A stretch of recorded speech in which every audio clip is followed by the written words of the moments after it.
Good afternoon to everyone, and welcome back after the award of the sales of Papenburg. Congratulations to the winners.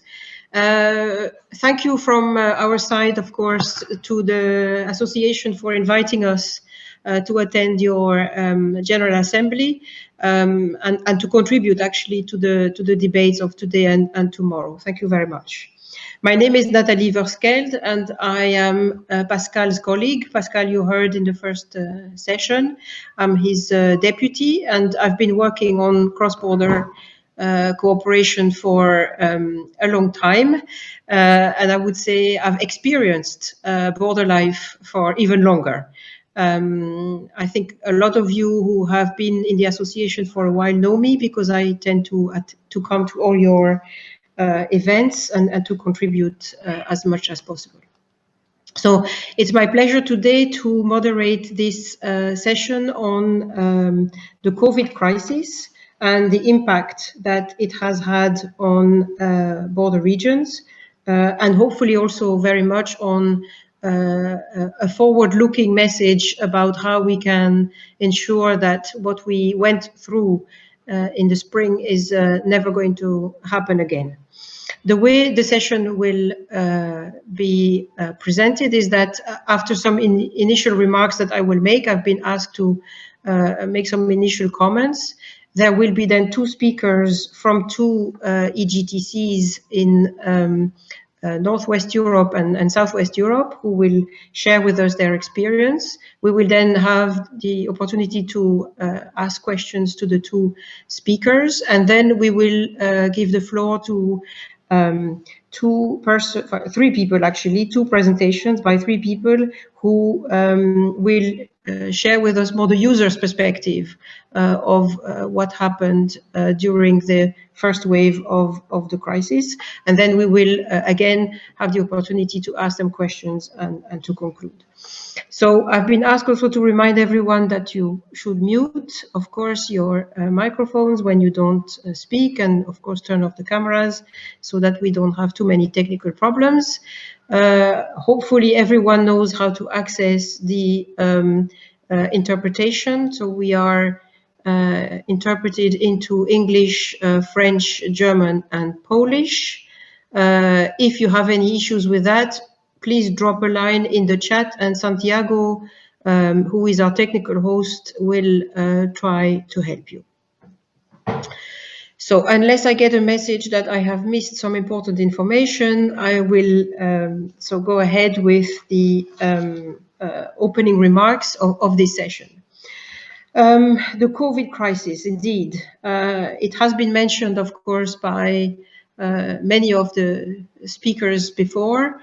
I think Gun Marit and Olivier Pache also gave us some insight into what happened in the spring. We as border people or representative know very well that border territories have been dramatically affected and disproportionately affected by the crisis, and in particular by the measures that were taken in connection with border management. Most of the measures were taken overnight, decided in capital cities, in most cases without any consultation of the regional or local level, and in addition, in a very uncoordinated fashion, to the point, as Gun Marit explained, that in some cases you could very well cross a border in one direction in the morning, but not come back in the evening. This has had a really severe impact on the life of many border citizens. It has affected their access to the workplace. It has affected their access to education. It has affected the healthcare providers. In some cases, even workers in the health sector have not been able to join the hospitals or the old people's home in which they were working. It has affected, of course, many businesses. We have also heard tourism, culture has been very affected, and families have been affected when you have binational or, let's say, by territorial families. Some have been split for long periods of time without the possibility of meeting. On the other hand, we have also seen some interesting acts of solidarity across borders. Regions, public bodies, hospitals, citizens have tried to help each other, which is a very good thing to see, even if the closing of border has certainly not helped the solidarity to deploy. And we will hear, of course, concrete stories from other speakers later. I would say in every crisis, there are good things that happen. And from our perspective as public servants, I have to say that one of the good things that happened is that very quickly after the beginning of the crisis, we really deepened our dialogue with the Association of Border Regions, with La Motte in Paris, with TESCI in Hungary, and with the Committee of the Regions. And actually, we met every 2 weeks virtually over Zoom and WebEx to discuss what was going on. And we contributed quite a lot to making visible to the outside world what was actually happening in border regions. And to me, this is something very good, because we know each other, we work with each other a lot, but we had never really thought about meeting virtually as often as this. We did. It was very productive. It was very interesting to do that, and we managed to coordinate our action. One of the things that we discussed very early on is that we would need to look at the crisis at some point, analyze what happened, analyze the impacts of what happened, and think about steps to be taken so that it doesn't happen in the same way again. The idea of doing such an impact report came from these meetings that we had every 2 weeks. And as a Commission, we contracted very quickly this report, and we have now reached a point where the final draft of the report is nearly ready. So we are finalizing, we are providing our last comments to the team who wrote the report.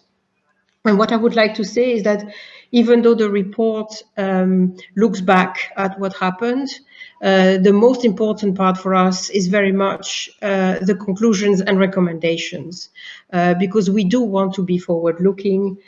We want to use this crisis to implement the changes that we need. We have all been calling for some changes. We talked about it in the first session as well. The multi-level governance, I think Gun-Marit was very, very strong in her message there. The importance of coordinating vertically inside national boundaries, the importance of coordinating horizontally as well. But the crisis has really crystallized all of this, and it has really shown us where the risks are and where the fragilities are. So without going into too many details of the report, because it's really not ready yet, we will share it with you, of course, as soon as it is ready. There are 4 things that I would quite like to highlight in terms of how we might be able to use the crisis to our benefit and to make sure that we learn our lessons. All of these recommendations relate to the governance, really. It's been my mantra for many, many, many years that you can invest as much as you want in cross-border territories. If you don't get the governance right, you're really not making as much progress as we should. And I think the crisis shown again that governance is at the heart of everything we want to do in cross-border cooperation. So my key points are, my 4 key points are, first of all, the role of the EU. It seems that when the crisis hit and when the borders closed, many people turned to the European level, and many people expected a response from the European level. without really maybe knowing that the mandate of the European institutions and of the Commission in particular did not allow for any concrete immediate action other than issuing guidelines, guidance, recommendations, and massage a little bit some players to review their positions. So we need to think a little bit about what role the EU should and could play in future crises like this one. And this very much links with what Wolfgang told us earlier. I think in the debate on the future of Europe, we need to consider whether changes are needed so that Europe can act when such crises hit. There is a big coordination role, for instance, to take, but it cannot be taken without the right to do so, the legal right to do so. So for me, it's very much something that we need to keep in mind and feed into the debate on the future of Europe. There are questions around health competencies. Should they be reviewed? Should they be examined again? What about crisis management? Should we expand the scope of some of the crisis management mechanisms that we have already? We need to look at all these questions because indeed, when such a crisis hits not just one region or one member state, but the whole of Europe, for sure, the European Union through the Commission, I think, should be very present. So this is one aspect that has come clearly from the study that we have launched. My second point is on what I already touched upon, the vertical and horizontal coordination. It's quite clear that when the crisis hit, there was no vertical coordination inside member states, virtually none, except maybe in smaller member states where the distance between the capital and the border regions is not as great. In other member states, it just happened. The decisions were taken in the capitals and had to be implemented overnight. There was no consultation. There was no, sorry, please, Thais, I'm talking. Yeah, we don't. Sorry about that. Normally it's my cat who comes in, but today is my daughter. There was no call upon the knowledge that we have in border regions before making decisions. And I think this was one of the key factors that has hit border citizens most. And then horizontal coordination. The report also clearly shows the added value of existing cross-border institutions or mechanisms, where they existed and where they are strong with a good mandate and a good remit. These organizations played a significant positive role in the crisis management. We will hear from two of them after me. I think this is clearly something that we need to take stock of when we want to promote cross-border governance in the future. It's quite obvious that we need structures, we need public sector institutions that can take decisions for a cross-border territory and that can quickly relay information to cross-border citizens, for instance, because we all get information from our national authorities, our national media. When you live in a cross-border area where you interact with the other side on a daily basis, it's very complicated to find the right information. It can be very contradictory.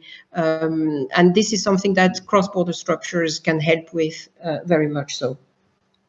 So that was my second point. My third point is the report also clearly shows that there is a need for cross-border regions to develop together strategic plans for potential strategic risks.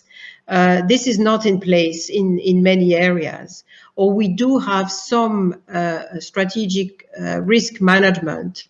For instance, in firefighting, I think we have that in some areas.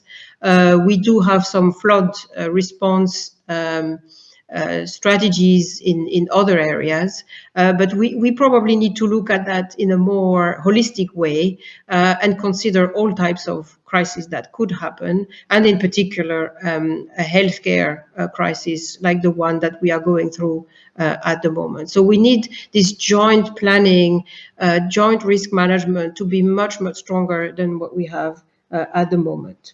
And my final point, my fourth point, is to say that most of the things that I have just described are things that can be supported financially by the future Interreg programs. It's not all about money, we know that, but we also know that money can help in many instances. And just a reminder here that, as Pascal said in his presentation, the Interreg 21-27 programs will have access to a menu of investments, including in governance. We haven't really had that so clearly and so forcefully described in past regulations. In this regulation, it is clearly about the governance of cross-border territories. And I would urge all of those who are involved in Interreg programs, either as implementers of the programs or part of the programming task forces or implementers of small project funds or of individual projects, to keep that in mind. The Interreg funding should really be seen as pushing in the direction of better and deeper and more strategic governance of the territories, and a little bit of money cannot really hurt in that sense. So I think we have now different elements in place to make sure that we learn the lesson of the crisis. We do still have to do a lot of advocacy work. I think there are still very many key decision makers that need to be convinced. I hope that the stories they have heard, undoubtedly they will have heard stories of what happened in cross-border regions, will have triggered something in their minds that they can use for the future. So that was it. I don't want to take too much time. We can go on and talk about these things for a long, long time, but maybe we can come back to some aspects during the rest of the session. So my job now is to moderate the rest of the session and to give the floor to our speakers. First, we will look at cross-border structures and how they could help and contribute to managing the crisis, or managing information, or managing the life of cross-border citizens. And for that, we have two EGTCs that will... so hold on a second, I've lost my screen now. In 2 minutes, Thais, 2 minutes. We have the EGTC Euregio Meuse-Rhine with Michael, the director, represented here, and then the EGTC Euregio Nouvelle Aquitaine-Euskadi-Navarre with Arola, who is also with us. So, Michael, Arola, I think I would give you the floor, of course, first Michael, then Arola, but if you go into succession, so we hear your two stories. You have about 15 minutes each to present what happened in your border regions in relation to the COVID crisis. Michael, will you take the floor? Yes, thank you very much, Nathalie. Thank you for giving me the opportunity to say something about our crisis management in the Euregio Meuse-Rhine since March, but still going on at this very moment. First of all, you will probably notice that I switch all the time somewhere between frustration and enthusiasm, since the crisis from one perspective was very hard for us since the borders were closed. For the other side, we can see that there was great cross-border cooperation emerging or even enforced during this crisis. That's why I speak of borders as a bridge to supportive neighbors. Because if we see it just as a splitting part, then we get the problems I will talk about in a few minutes. Just very, very briefly, which region am I talking about? This is the border region between Germany, Belgium, and the Netherlands, with Luxembourg also quite nearby. a border region with around 4 million inhabitants, so a border region which is also quite heavily touched by the COVID crisis, which is still actually heavily touched by COVID. The one thing I would like you to know about this region is actually this. The region is incredibly connected. What you see here looks like a metro plan of Paris is actually our public transport network in the Euregio Meuse-Rhine, with small lines around here which represent the border. So you even don't see almost do not see the border in this context. Also in real life, like physically, you can see like here a building which is built on the border. It's a Euro the business center, where the border goes just straight through it. And this is just to showcase that in our region, the border, it doesn't really feel it. If you ask citizens, where's the border, they would say, if I go cross here, I think on the other side of the shop, I think there should be the border somewhere around there. But you don't really feel it. On the other hand, for administrative purposes, we feel like everything. Which brings me to our perception of the crisis. And if I speak about our perception of the crisis, I would like to start with what it's all about. It's citizen perception and perspective. In this region, citizens cross the border for literally everything. We have municipalities like in Belgium, in East Belgium, which is hosting the conference today, at least technically. We have municipalities where 50% of the people come just from the other side of the border. So they live there, like Germans living in Belgium, and certain municipalities, we're talking about 50% of those people coming technically from the other side of the border. Those people then living in Belgium still have their bank in Germany. They still have family in Germany, of course. They love having their entertainment, they spend their leisure time in Germany. They have a German physician, so they go to the German doctor, like they're still living for a huge part of their life in Germany. And so what we can see, have seen during the crisis, that people cross the border for almost everything. We live literally in a 360-degree perspective. But when the crisis started, Belgium decided as first to close the borders. And our 360-degree perspective changed suddenly to 180-degree perspective. Going to the German bank wasn't suddenly possible anymore. Minister President Pasch spoke this morning about people losing their bank cards that couldn't get new ones. People getting their pension paid out cash in Germany. They couldn't cross the border to get their pension. Quite tricky to explain them how they will have to buy their things without getting their money. Visiting families, huge topic either.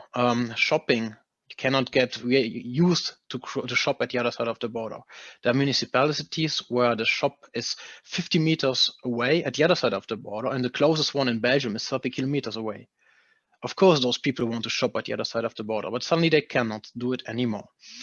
And so we had lots of problems from citizens that had to stop activities of their normal life, which brought huge problems with it. How to manage such a situation? First of all, reinsuring citizens. I think that's something that we should focus on way more, even and certainly at the national level. There are hundreds of thousands of questions. We passed the 500,000 question mark at our office and the Office of the Border Information Points. I don't know if you can imagine what this means for a small office like ours. Like in the EGTC, we have 5 people permanently engaged plus representatives. Let's say 10 full-time equivalent. 500,000 questions from citizens from more or less everywhere. Those questions had to be addressed. We've seen that the interest of people from the border region were not known or not heard at national level. So this was something quite important to know. If people at some point can not cross the border for vital things, and people in capitals do not know it, they cannot do anything about it. So we have to defend the interest of those people. Resolve obstacles, for sure, I come back to that in a minute. Inform national authorities, that's something that Nathalie just said, which I think is a new, freshly won role for the EGTC, at least in our case, where member states suddenly noticed, oh, they are so close to people in the border region, they know what's going on there, so let's just ask them every day to see what's going on, what can we do, what works, what does not work, and which consequences can we expect from what's going on at this very moment. And one thing which is quite close to my heart and I think very, very important is support of crisis centers in partner regions. There are a lot of things to be done. Even at close borders, we still can and need to help each other. Of course, the Meuse-Rhine as EGTC is not alone, luckily. I would say that the work of the last years paid off in these crisis times. And I keep reminding that having a good cooperation and preparation in normal times gets us through the crisis and then, of course, difficult times. Having a structure such as EMRIC, which is Meuse-Rhine crisis management. So we're working on cross-border crisis management for more than 20 years. The responsible of crisis centers meet every 2 months mostly. We have working groups for more or less everything. So this cross-border cooperation is normal here. All we had to do in the first phase was rolling out protocols and seeing if they work as we planned them, or if there were some issues we did not expect, such as closed borders actually. The border information point, and also another great tool. People are used to visit the border information points to ask their question. Normally they ask questions about what fiscal consequences does it mean for me as German to work in the Netherlands, as an example. In this case, questions were more or less the same, but there was one layer added. May I actually go to the Netherlands? May I go to work? How close is the border finally? With the item, the Institute for Transnational and Regional Cross-Border Cooperation and Mobility, we have legal expertise. We do not have the time, since we are all more or less deeply involved in crisis management. We do not have the time to read hundreds of pages to understand which possibilities we have for people at the border. ITEM has this capacity and this chance to help us then find juridical tools to support people and give the right information and find solutions finally. And with EPEC on the lower right side, we have a police cooperation center, which was seen as highly effective during border controls. Of course, border controls give at first glance the feeling that there's nothing you can do about it together. But actually, by making smart moves, finding some way to easy up border controls for people and for police, you get a better atmosphere at the border, and you can make things more livable for people. So, as I said in the beginning, we had people coming from everywhere with questions, and the communication from Den Haag, Düsseldorf, Berlin, and Brussels was not always that clear when it comes to borders. It's thought from a national perspective, and what the consequences at the border often was not thought through. So those questions came not only to the border information point, but also to our partners, the provinces, the regions, the municipalities. And we noticed by now that there are way too much questions, and we cannot expect every mayor or every municipality, every province to read all of those rules coming up from Den Haag, Brussels, and Düsseldorf with all its complexity. So what we did, we wrote them information sheets explaining easily to people when they are allowed to cross the border and which are the consequences of that. But there's a big problem with that, because if we make a small, nice A4 paper, which we spread out, the first one went totally viral. It was found everywhere. But people take the document for granted, and they do not look after updates. So at some point, they're working with wrong information. Since rules are changing every 2 or 3 days, it's pretty difficult to work with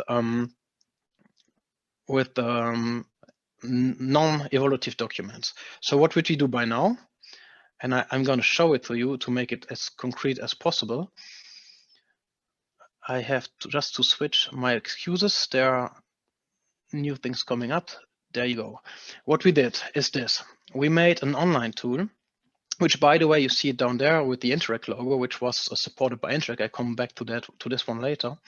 But we wanted to have something dynamic, that people always get the right information at the right moment, and that not all those municipalities need to put too many people to inform citizens, but to use them to manage the crisis, actually. So we produced this one. You can, with 4 clicks, you'd say, I want to go from Belgium to, I don't know, North Rhine-Westphalia as an example, for less than 24 hours. And you want to go make some, I don't know, visit family as an example. And then you get, after 4 clicks, the answer that you need. There's written what they advise you, but also what the rules are. What the rules are when you cross the border, and what the rules are when you come back to Belgium. So this is our answer, actually, our desperate try to support those people having to answer in such a complex environment where normal citizens do not get the rules at all, to give simple answer in a language that people actually can understand. This actually turned out to be quite effective. The number of calls is getting lower and lower, and people get their answers there. Like 80% of questions are answered in this online form at this moment, which makes it way easier, and which was only possible thanks to Interact. So first thing, answering citizens' questions, one very, very, very important thing, because citizens do not follow rules if they don't understand them. And if they do not follow them, member states will have to get more severe, which brings more problems at the border. That's why answering citizens' questions was a very important one for us. Defend interests of people from the border regions. There we have it about all the forgotten cases. One huge mistake is made, from my perspective at least, at capital level, at member state level. I think it's not feasible to imagine so-called essential reasons to cross the border, which brings everything you want to. The situation at the border is too complex. You cannot define 3, 4 categories where you say, okay, you can cross the border with that, but not with that. You will never think this through. You will never have the chance to think about all cases we can or will live in the border region. You allow visiting families, you forget that a lot of people have animals at the other side of the border. It's totally normal in our region that the people from Aachen have their horses in Belgium. Yeah, but you have to carry 4 horses too. So you have to think about so many things. This is just not possible in simply fastly made rules, such as they try to do it with closed borders. We have often incompatible rules. Allowing people to quit one country doesn't only make sense if they are allowed to enter the other one. So our job was then to inform as soon as possible, take care, Belgium will change rules, please, North Rhine-Westphalia, be prepared for that, allow, if they exit, allow them to enter. So this kind of thing was a very, very heavy task for us, quite time intensive, but I think we did pretty well since we know everyone. There again, same reaction as beforehand. By knowing everyone in normal times, you know what to call in crisis times. Resolving border obstacles. I see time running, I go fast through this one. It's more or less the same. But they were often like quite small problems, such as people from living in Belgium, but falling through the test strategy. Like in this case, resolving border obstacles was more finding also medical support at the other side of the border. So what we did in the end, we made with the crisis centers from, in this case, from Germany, we made with our Belgian friends, laissez-passer, so that Belgian citizens know that they can cross the border. Instead of having a police officer at the border having to decide in 30 seconds of people have a good reason to cross the border or not, we just asked people to ask their mayor to sign it. And we made a small system around it. Mayors were luckily involved and wanted to help, so that people did not have this insecurity, may I cross the border? Am I not allowed to? But if there's a French-speaking police officer, how will I explain him in German that I will have to cross the border for good reason? So there were way too many insecurities. So we created our own certification system to let people cross the border. Inform national authorities. This is something where I would like to cheer actually the other EU regions, our border EU regions, our neighboring EU regions, which we did it together. National authorities at some point understood that we are eyes and ears at the border. And they took the habit to ask us what's going on at the border. Our new rule, does this work? Are there problems? Or do you just seeing people from one country bypassing rules by visiting the other one? If the restaurants close in one country, they ask us to see if people suddenly all go to the other side of the border to the restaurant, because then measures do not work, as an example. So the border information points, recalling all those questions from citizens, made a small report that each and every week went sent to the cross-border task force Corona, where the 3 member states, the 3 capitals meet every week, several times every week, and we inform them about which problems we have at the border, which situations are unclear, which fears and problems citizens have, and which questions they ask us. And each and every time this is followed up, not always with a great solution at the end, but at least they see what they can do. What EMRIC does on the right side, they look at the measures in different countries and inform the other ones, take care, the other side of the border, this is what we're doing. Is there a way to make some harmonization about it? And we as EGTC, we were responsible for the general site rep actually. We had to draw a general picture about what is going on at the border and where do we need to undertake action. The fun thing is that in the beginning, we were asked to do this every day. We did, of course, and at some point it starts getting more and more technical because they see what we could do and what went well in the Euregio, and they asked us to see if we can do it also for other parts of the countries. I'll come back to this in a minute. Because I think our real strength is this: support of crisis centers and partner regions. Actually, I personally feel like a crisis manager for a few months by now, calling hospitals, calling crisis centers in order to make everything happen. Luckily, through EMRIC, we have a cross-border crisis management structure, and we know each other. And there's no question of trust to be built. Just to give us a small example, the first time I needed in 2 days 500,000 FFP2 masks, I called crisis center at the other side of the border. They did not ask, is this really needed? They just said, take ours. That's it. I just asked and they said, take ours. No need to discuss. The confidence was there. They knew if I called and asked for this, that's of course we need it urgently. Otherwise I wouldn't. But this is because of the work we did beforehand and not because of the work we do during the crisis. We already have our ways of communicating and working together. This is daily and this is permanent. We figured out that EGTC works as a link between the field, the crisis center, and the policy, because crisis centers see those problems at the border and often have difficulties to bring it up to member state level, which for us is more or less easy to do so. So we by accident, actually, more or less, took up this role as a link between what happens really on the border, from crisis management perspective, from a citizen perspective, and what should be done at national level to work it out. So far, and I have to say that I'm pretty proud of that, not from our view, but from what the colleagues did, there are several millions of masks that cross the border already that have been found thanks to crisis centers from the other side of the border when it was the most urgent. Several thousand of PCR tests cross the border also. Actually, we are still making, like we were speaking about Eupen beforehand, even now Eupen, German-speaking community, makes tests in German labs. They get tests from there and they get analyzes from there. And last but not least, and that's something very great also, patients are sent across the border all the time. It doesn't make any sense if at the border region the hospital is full and it doesn't have any resources left to send a patient across the whole country to find a bed like 300 kilometers away. This doesn't make sense if there are beds clear like 500 meters or 2 kilometers away. So this is greatly taken up. We will get every day the list about the number of IC beds we can use at the other side of the border and send people to that. So this is very, very, very, very helpful and makes a huge difference. I can't underline this enough. This makes a gigantic difference.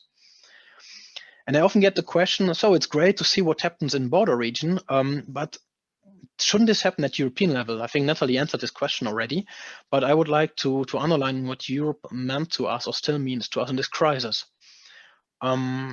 There are a few people here in this group I see that were involved in this crisis management with me, and I think you would support the fact that we will not be able to manage the crisis at the border that intensively with the means we had.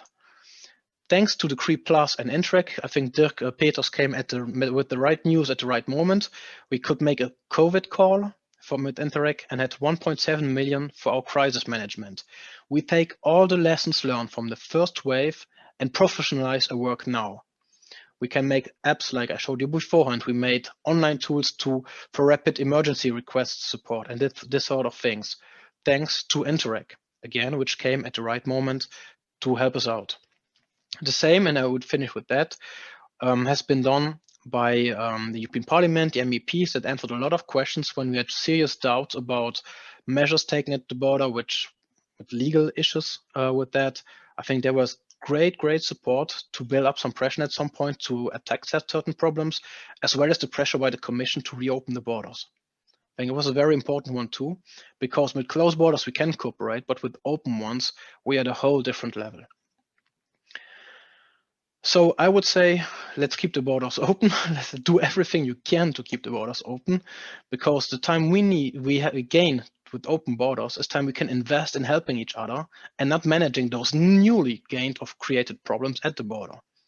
There are hundreds of people that were involved in managing border problems that are involved now again in bringing patients at the other side of the border, at bringing tests, equipment, etc., and support each other. So let us invest time in supporting each other and not time in controlling the border or resolving border obstacles. This doesn't make sense at all from our perspective.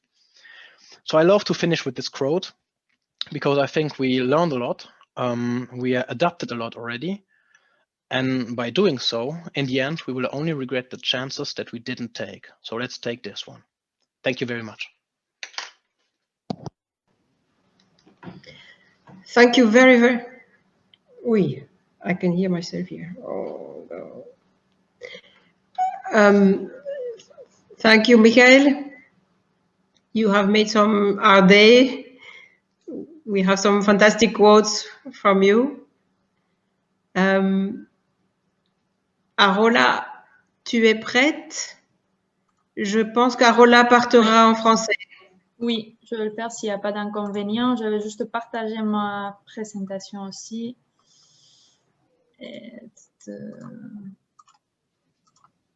Sauf que je ne sais pas où il se trouve.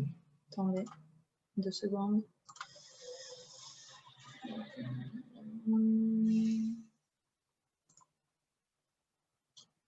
Là. C'est un peu lent, désolé.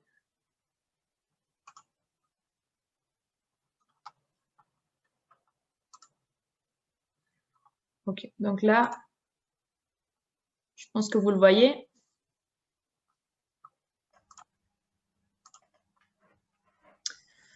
Donc voilà, bon, tout d'abord, je suis un peu, bon, applause pour Michael. Franchement, c'est vraiment génial ce que vous avez fait pendant cette crise et on est un peu jalouse à notre frontière pour toute cette coordination qu'on voit chez vous et qui nous fait vraiment rêver et d'arriver un jour à être un peu comme ça et à pouvoir gérer des choses comme vous le faites. Donc, juste pour faire une petite introduction concernant notre frontière et notre partie, on va dire, des frontières. Donc, on est l'Eurorégion, enfin, le GECT Eurorégion Nouvelle Aquitaine-Euskadi-Navarre. On est situé au sud-ouest, on va dire, de l'Europe, dans la frontière entre la France et l'Espagne. Donc, on est formé par la région Nouvelle-Aquitaine, la région d'Euskadi et la région de la Navarre. Et donc, comme on le sait tous, et donc pour nous, la fermeture des frontières en général, ça a entraîné l'arrêt total de la mobilité transfrontalière des personnes, des biens et des services. Et donc, il faut tenir compte dans les cas de notre frontière qu'il y a eu en plus des fermetures totales de quelques pas frontaliers, donc on dirait de presque tous les pas frontaliers.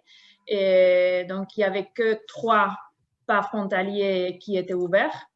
Et du coup, ça a entraîné vraiment des difficultés parce que les gens qui normalement avaient un pas frontalier, des travailleurs transfrontaliers ou des gens qui pouvaient traverser la frontière, qui avaient un pas frontalier et à 2 pas de chez eux, ils ont dû vraiment faire beaucoup de kilomètres pour arriver au pas frontalier ouvert. Et ça a entraîné vraiment beaucoup de queues, beaucoup d'arrêts non justifiés lors du passage des pas frontaliers ouverts. Donc, je sais qu'il y a eu différents cas entre les différentes frontières. Dans le cas de notre frontière, il n'y avait que les travailleurs transfrontaliers qui pouvaient traverser la frontière. Donc, en plus des marchandises, bien sûr. Et donc, en général, toutes les lignes de transport qui sont transfrontalières, ils ont vu l'arrêt de l'autre côté de la frontière fermé. Et les entreprises dans leur production peut dépendre des approvisionnements de 2 côtés de la frontière, ils ont vu cette production vraiment très touchée parce qu'ils n'avaient pas le droit de traverser la frontière pour faire cet approvisionnement. Et les commerces frontaliers, donc ce que nous on appelle les ventas, et c'était un cas très particulier. C'est des commerces qui se situent à la frontière de la Navarre et du Guipuscoa, donc dans la frontière basque aussi. Et c'est tout type de commerce qui reçoit à peu près le 99% de la clientèle de l'autre côté de la frontière. Donc là, avec les frontières fermées, ça signifiait vraiment la fermeture totale de tous ces commerces pendant presque 3 mois. Donc avec tout ce qui relevait après. Après, il faut tenir en compte aussi tous les projets transfrontaliers qui étaient en cours, que parfois on parle surtout des effets socio-économiques, disons, etc. Mais tous les projets transfrontaliers qui étaient en cours, ils se sont vus complètement arrêtés. Et pour toutes les diffusions culturelles transfrontalières, des événements, des mobilités des étudiants, des doubles diplômes, tout type de projets et d'événements transfrontaliers s'est vu complètement affecté par la frontière, et en plus dans une incertitude un peu de pas savoir ce qui allait se passer après la crise ou après la réouverture de la frontière, parce que finalement c'était des choses qui pouvaient passer un peu en deuxième plan et dans tous les projets transfrontaliers. Et après, dans le cas de notre frontière, le plus important, je pense, toutes les relations familiales et sociales transfrontalières se sont complètement arrêtées. Et on habite dans une frontière qui a vraiment une vie familiale de part et d'autre de la frontière. Et donc, on a vu des cas, beaucoup de cas de familles divisées, des couples divisés, toutes ces, on va dire, drames familiales, entre guillemets, qu'on a vécu un peu partout, mais que dans le cas de notre frontière, ça a eu un coût très élevé. Et donc, même si on va dire, et là je rejoins un peu Michael disant qu'il y a eu vraiment beaucoup d'aspects négatifs, mais il y a eu aussi quand même des aspects positifs qu'on peut ressortir de cette crise. Et dans la coopération transfrontalière dans cette crise. Donc là, on peut dire que même si la vie économique, sociale, culturelle, etc., transfrontalière a été complètement arrêtée, la coopération transfrontalière et les actions transfrontalières ont continué dans la mesure, et dans d'autres modèles, mais il y a eu des actions transfrontalières qui ont continué vraiment. Donc, nous, comme EGTC, il faut tenir compte qu'on a effectué différentes actions en vue de rétablir un peu cette normalité transfrontalière, on va dire.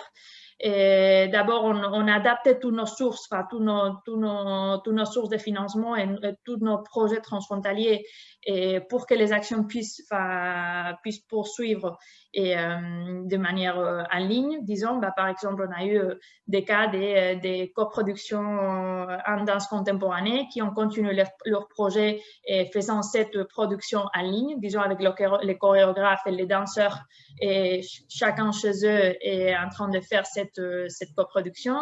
On a eu aussi, nous avons 3 clusters transfrontaliers dans notre frontière. Nous avons eu des réunions hebdomadaires de tous ces clusters avec les entreprises et centres de recherche et universités très engagés dans la continuité des actions et dans la continuité des projets. Et parce qu'en plus, c'était des clusters, notamment, il y a un cluster de Big Data, un cluster de la fabrication additive et un cluster de l'innovation médicale. Du coup, c'était des sujets et des secteurs qui étaient très engagés dans l'actuelle crise. Donc, on a vu émerger des nouveaux projets, même si on était dans la clôture de la frontière et on était en plein, on va dire, confinement, pandémie. Et on a vu émerger des nouveaux projets très intéressants dans les domaines économiques, socio-économiques, et sanitaires, Big Data, etc. Après, comme Michael le disait aussi, je pense que notre rôle ici, le rôle de EGTC, ça a été vraiment d'informer, de donner, d'être une source d'information fiable et des parts et d'autres de la frontière. Donc là, c'est évident qu'il y a eu, dans notre cas, c'est pour ça que je disais qu'on espère arriver un jour à la maturité d'autres frontières. Mais il y a eu vraiment un manque de coordination totale entre nos États membres. Donc, l'Espagne et la France, dans ces cadres-là, il n'y avait pas de coordination entre les États pour les mesures prises, notamment quand la frontière était fermée, et en parlant de quel justificatif fallait montrer des parts et d'autres de la frontière. on avait vraiment on avait des cas où les gens ne pouvaient pas traverser la frontière parce que les justificatifs qui normalement étaient censés leur laisser passer, et la police nationale ou la police espagnole leur laissait pas passer sans savoir pourquoi. Dans notre cas, il n'y avait pas un justificat, on va dire, de travailleurs transfrontaliers comme il y a eu dans d'autres frontières, et ça a vraiment compliqué beaucoup les choses pour le passage de frontières dans les cas de travailleurs transfrontaliers. Et disons par exemple, il fallait montrer un tas de documents à la police française, il fallait montrer un autre tas de documents à la police espagnole pour pouvoir traverser cette frontière. Et donc nous, on a agi un peu comme canal d'information et auprès des travailleurs transfrontaliers pour voir d'abord quelles informations, quel type de documents il fallait montrer à la frontière pour passer, etc. Mais après aussi, dans toutes les mesures qui ont été mises en place par les deux États concernant les chômages partiels, concernant les mesures, on va dire, économiques pour les entreprises. Et il y avait beaucoup de décoordinations, où il y avait beaucoup de mécompressions des mesures de part et d'autre de la frontière. Et là, on a joué un peu ce rôle d'être un bureau d'information pour les travailleurs transfrontaliers et pouvoir leur expliquer comment faire pour toucher un chômage partiel d'un côté ou de l'autre côté de la frontière, etc.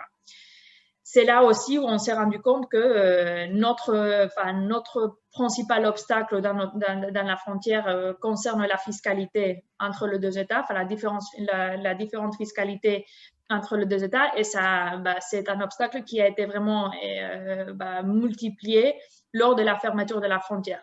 Disons par exemple, lors du cas du chômage partiel mis en place en Espagne, et un travailleur transfrontalier qui habitait en France mais qui travaillait en Espagne, si son entreprise espagnole lui mettait un chômage partiel, il ne pouvait pas toucher ces chômages partiels parce que ces chômages partiels étaient payés par les services espagnols d'emploi public, et ces services espagnols d'emploi public ne pouvaient pas verser le chômage partiel dans un compte bancaire qui n'était pas espagnol. Donc là, ça entraînait vraiment des difficultés, disons, et comment en 2020, on peut pas, une administration publique étatique, on va dire, ne peut pas verser un chômage partiel dans un compte bancaire non espagnol. Donc, ça entraînait aussi des difficultés parce que la frontière était fermée, il y avait les travailleurs ne savaient pas comment agir, etc. Et là, on a travaillé un peu au cas par cas avec les cas des travailleurs transfrontaliers qui nous arrivaient pour essayer de résoudre ces problématiques qui étaient compliquées pour eux, évidemment. Donc, là, on est arrivé à un moment parce que nous, on comprenait quand on était en plein confinement, il y avait vraiment des mesures à prendre, on va dire. C'est vrai que la fermeture de la frontière n'était sympa pour personne, mais au début de la pandémie, on pouvait comprendre, voilà, on était en lockdown, on était en confinement, et bon, finalement, on ne pouvait pas sortir de chez nous, on n'allait pas, disons, traverser la frontière tous les jours. Mais ça a été, quand on a commencé à entendre et à lire et à écouter les plans de déconfinement de nos deux États, où là, on s'est rendu compte qu'il n'y avait jamais la mention à la réouverture de la frontière ou à la prise en compte de frontaliers ou de transfrontaliers dans les plans de déconfinement de deux États. Et donc, c'est là où on s'est dit, bon, là, il faut quand même faire quelque chose de plus rapidement, parce que sinon, on voyait que la frontière allait rester fermée vraiment jusqu'à la fin, jusqu'au bout.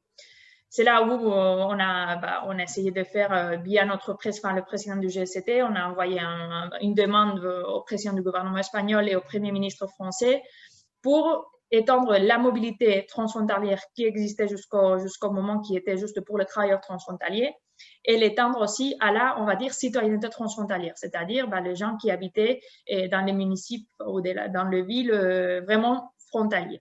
Et donc, c'est quelque chose qu'on croyait que ça pouvait au moins faciliter la vie quotidienne des citoyens transfrontaliers. Et, oups, je pense que... Elle a encore combien de slides, elle? Oui, attendez. Hein? OK. Oui, Nathalie, c'est Santiago. Hop. Attendez, je pense que ça s'est coupé. Attendez, est-ce qu'il y a un problème avec le... 2 secondes. Je vous rappelle. Ok, là. Donc,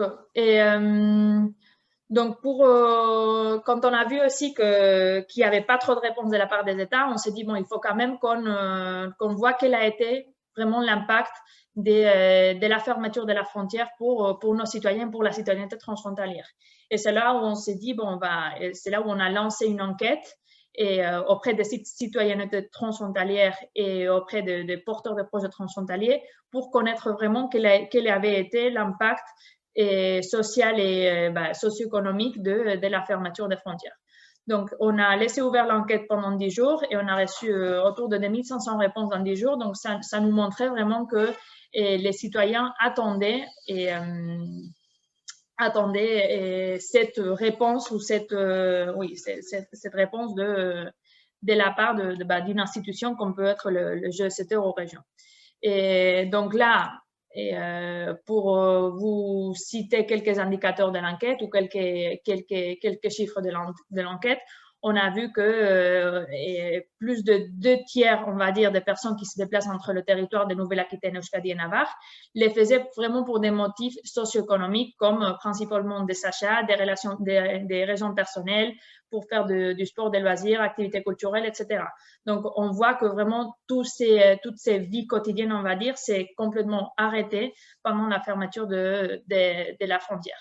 Et c'est là où on leur a demandé dans quelle mesure votre vie quotidienne a été impactée par cette fermeture de la frontière. Et là, je pense que c'était presque 70% ou plus de 70% des enquêtés ont dit que leur vie a été complètement affectée par la fermeture de la frontière. Et on leur demandait aussi par rapport au rôle de la coopération transfrontalière, parce que pour nous, c'était important de voir jusqu'à quel point notre rôle comme administration de coopération transfrontalière pouvait aider à rétablir cette normalité transfrontalière. Et là, c'était presque la totalité des enquêtés qui disaient qu'ils trouvaient que la coopération transfrontalière était essentielle pour résoudre les problématiques et les obstacles transfrontaliers. Donc, ça nous soulageait aussi, ça nous renforçait un peu dans notre rôle et dans notre rôle de GECT. Donc, on a publié un rapport qu'on pourra vous faire passer, si vous voulez, un rapport où il y a vraiment tous les chiffres de ces rapports, enfin, de cette enquête qu'on a lancée à la citoyenneté transfrontalière. Après, on a été dans le cadre de la Commission de reconstruction sociale et économique du Congrès des députés en Espagne, et on a été invité à participer dans le groupe de travail Union européenne pour souligner et rapprocher la réalité transfrontalière aux États membres, on va dire. Comme on a dit, dans notre cas, il y a eu vraiment un manque de coordination entre les États, mais c'était aussi c'est quelque chose qui est normal et naturel, par un manque de compréhension ou par une méconnaissance de la réalité transfrontalière de la part des capitales des États ou des États membres.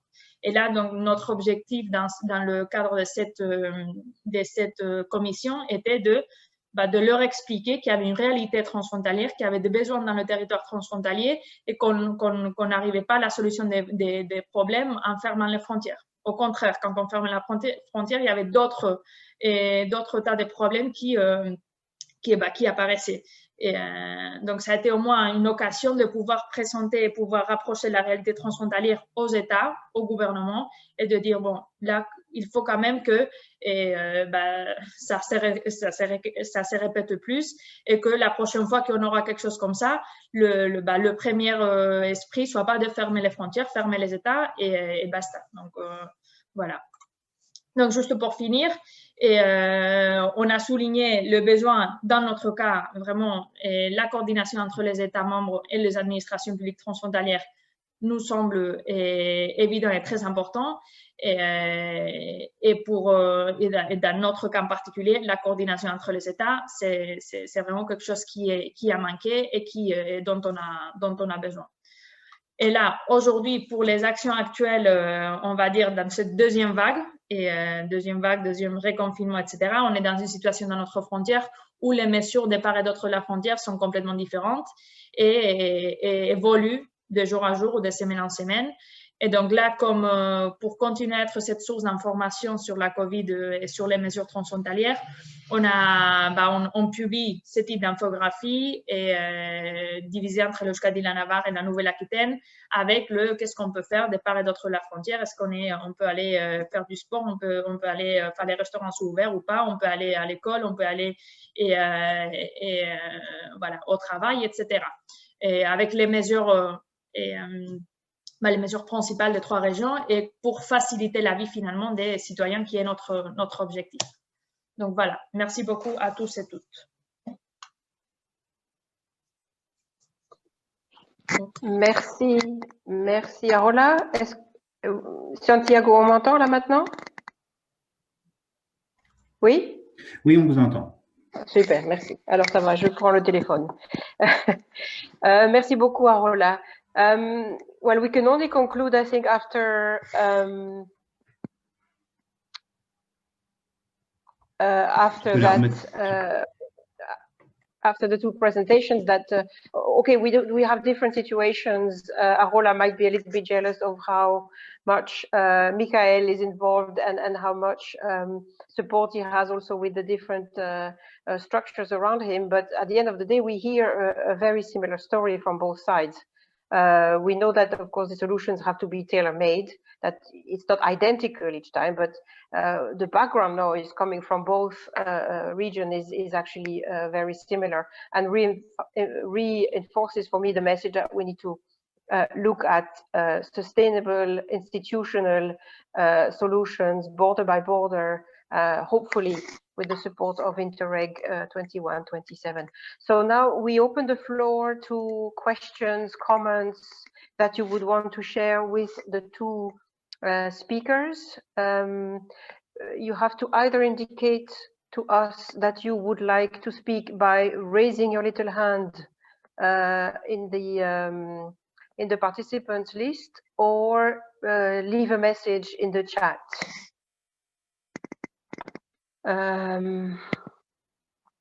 Well, I saw a lot of input from Mitja in Slovenia.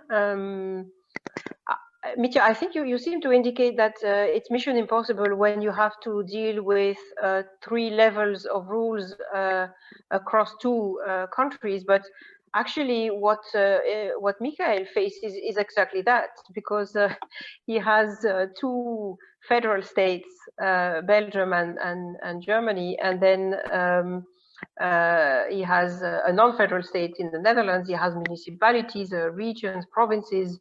I don't think it's mission impossible. I think it takes a lot of time and effort and sustained relationships.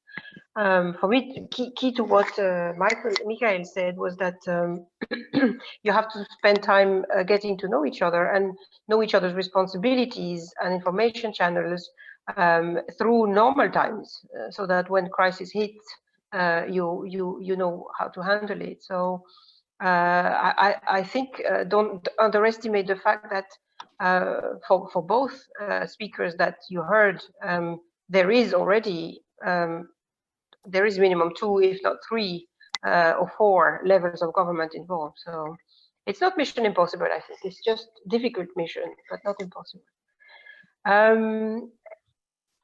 Nathalie, I just had a question for Michael.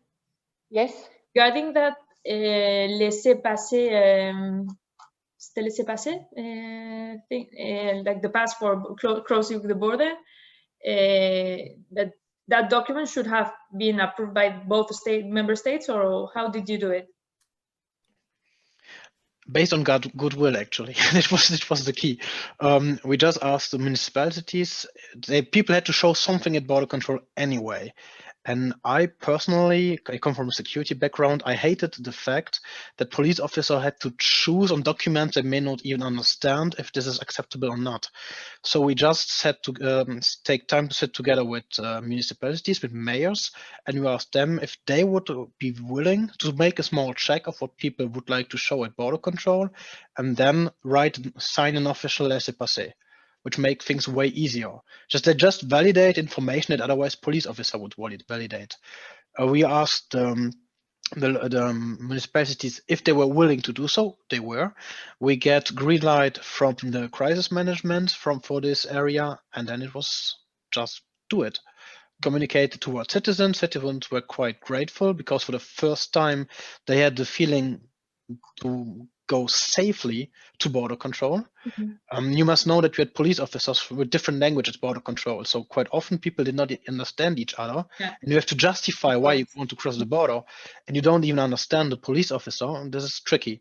So by having this paper, which we translated beforehand, showed to police, they said, we accept this paper, and if we see a signature below it, don't matter the language, we know this paper, and then it's okay for us.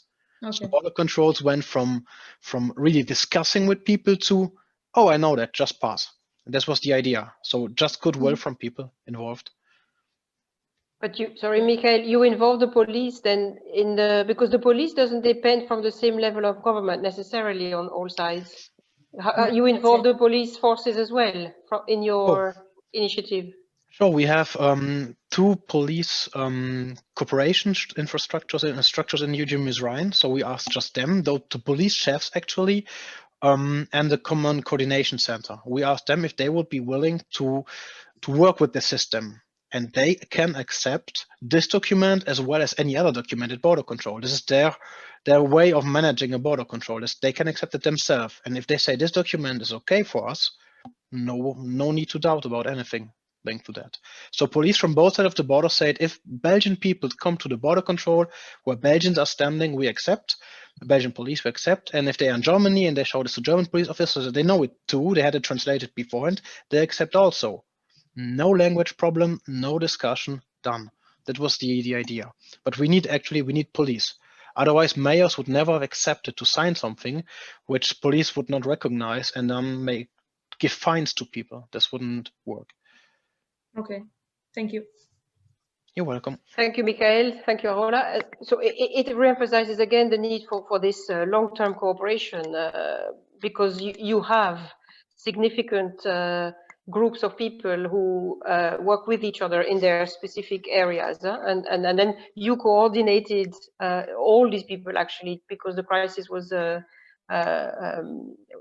requiring answers from different sides. So I understand that the investments that were made in your border region earlier with crisis management, risk prevention and all of that have paid off, as you said yourself actually in the presentation. Okay, I see no hand risen and I think time is also running. I can see that it's already 20 to 6. So if you still have questions for Michael and Arola, we could maybe keep them for the end. I would quite like to move on to the second part of the session and give the floor to Nicolas and Jo from the European Patients Empowerment for Customized Solutions organization, EPECS, for them to tell us a little bit more the user's perspective. And then immediately, if Julie could enchaîner with her presentation on culture. Nicolas, Jo, will you take the floor and organize your presentation, please?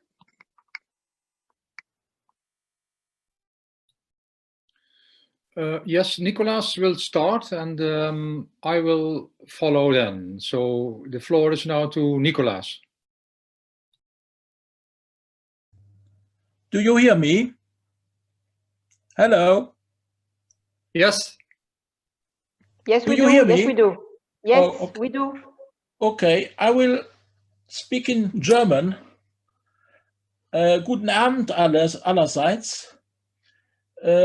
Nach den relativ guten Nachrichten aus den USA bleibt zu hoffen, dass die Amerikaner wieder in den Genuss einer Obamacare kommen.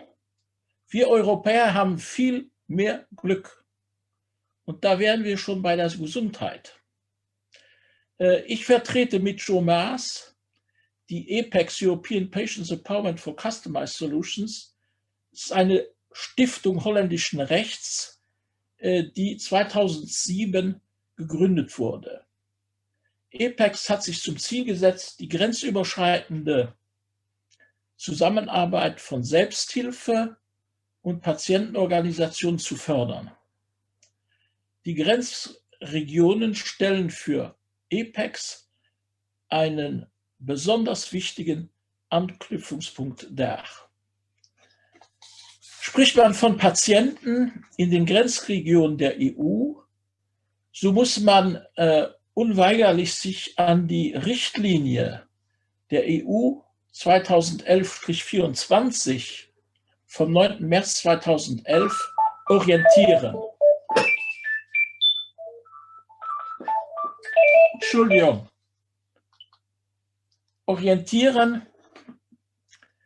Und ich darf daran erinnern, dass Artikel 168 Absatz 1 des EU-Vertrages vorsieht, dass in der Union ein hohes Gesundheitsschutzniveau sichergestellt werden muss. Gemäß Artikel 49 Absatz 1 des Verzeihung.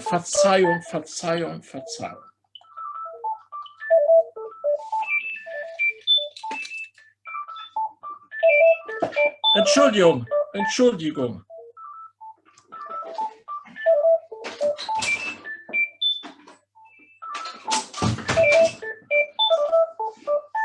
So, ich hoffe, dass das gleich aufhört. Es ist meine Schwester, die aus Frankfurt anruft. Kann das auch später noch machen.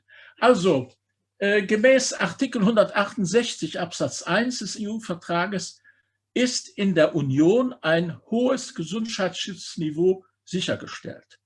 Das müssen die Mitgliedstaaten leisten. Es ist jetzt so, dass gemäß Artikel 49 Absatz 1 des gleichen EU-Vertrages Beschränkungen im freien Dienstleistungsverkehr nicht möglich sind. Und der EU-Gerichtshof hier in Luxemburg hat dann entschieden, dass auch sämtliche gewerbliche und berufliche Tätigkeiten als Dienstleistungen anzusehen sind. Und das gilt auch für das Gesundheitswesen. Das haben viele Politiker nicht verstanden. Und der EU-Gerichtshof hat das dann klar entschieden. Und dann kam es zu dieser Richtlinie in 2011, die dann von den Mitgliedstaaten in unsere nationalen Gesetzgebungen übertragen wurden. Tatsache ist, dass die europäischen Patienten, und das darf man nicht vergessen, einen Rechtsanspruch auf eine sichere und hochwertige, grenzüberschreitende Gesundheitsversorgung haben. Ich spreche jetzt nicht über die ambulanten Behandlungen, über die stationäre Behandlung. Das ist alles in der Richtlinie festgelegt worden. Im Prinzip wissen wir, eine ambulante Behandlung unterliegt keiner Vorabgenehmigung. Der Patient aus Deutschland kann nach Belgien oder umgedreht gehen und sich dort behandeln lassen.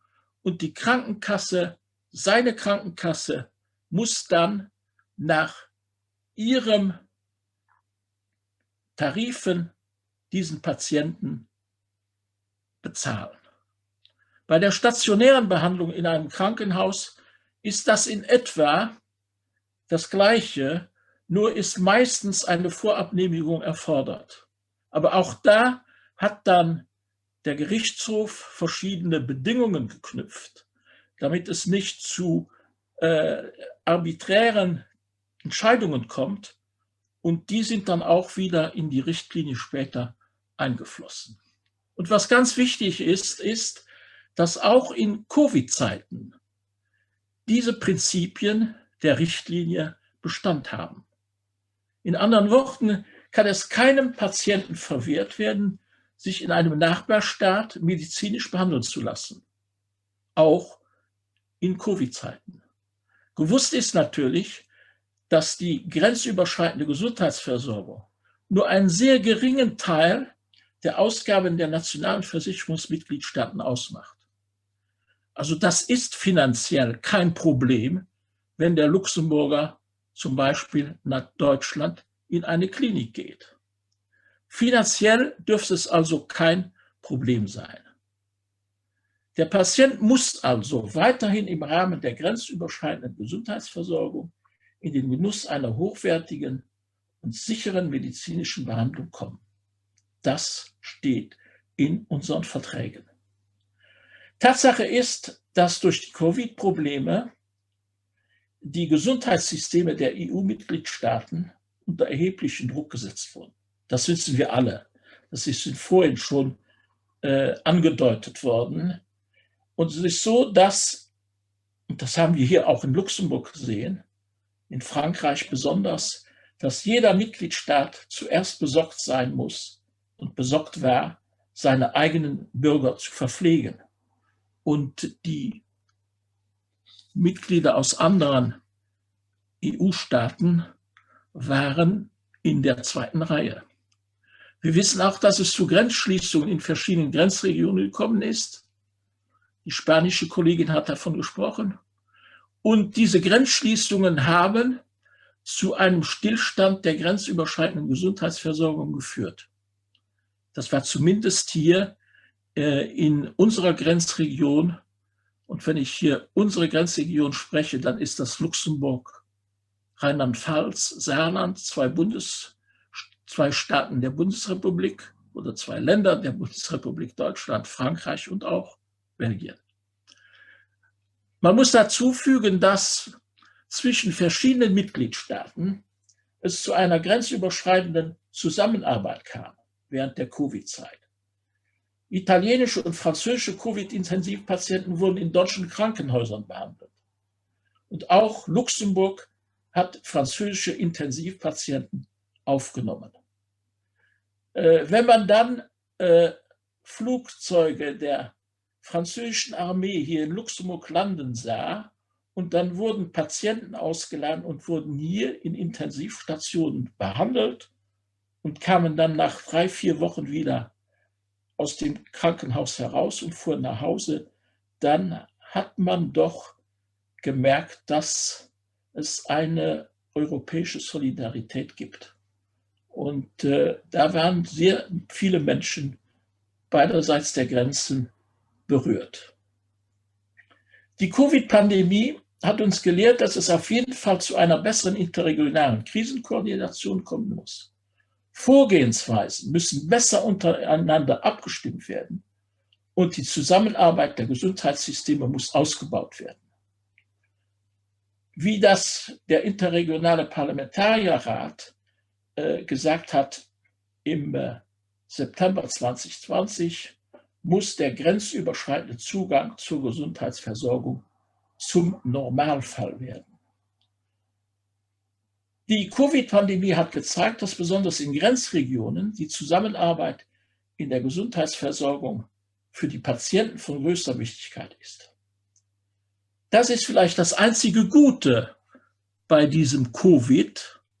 Wir alle wurden und werden zum Umdenken bewegt. EPECS wird hier seine volle Verantwortung übernehmen.